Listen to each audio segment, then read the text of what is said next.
So our topic this week is changing bad habits. Have you got bad habits? It might be to do with your work, to do with fitness and diet and all kinds of things.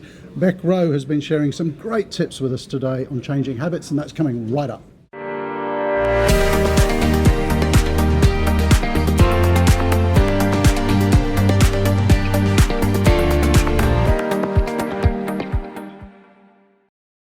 So Bec, you've just been giving a great talk on changing habits, and it's not just about health and well-being, but mental health and so on.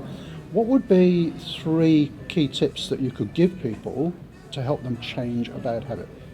So I try and keep it really simple for people. I work in the corporate space and I feel like where we can tend to overcomplicate these things. So the number one is to make your environment really work on your side. So say you're trying to change an eating habit, make sure that you don't have cookies in the house. Simple stuff like that.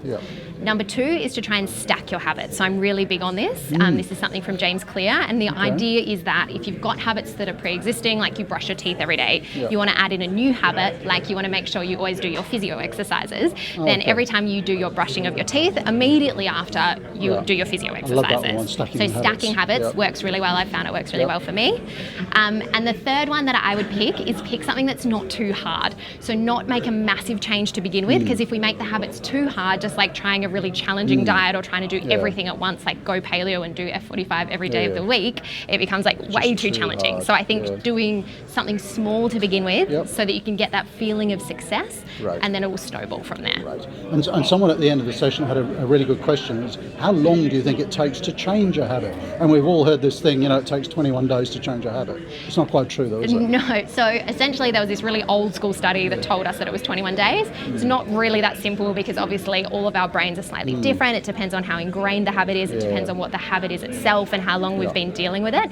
So I tend to say to people, at least do it for 30 days, and at least then you'll start to see the benefits. And then from there on in, it's a lot easier. Maybe the neurological changes aren't complete, but it's easier to then keep going if you've at least done that 30 days. So changing my eating habits might take longer than 21 days.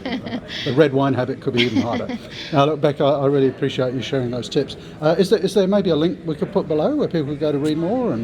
So I post mostly actually on LinkedIn. If you look up Bec Rowe on LinkedIn, that's probably where I do most of my... as well. So no, we've just had a great session on this, so thank you very much. Thank you so much for having me. And if you have any questions, comment below.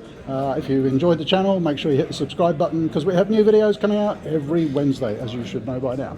Thanks, Bec. Thanks, Rob.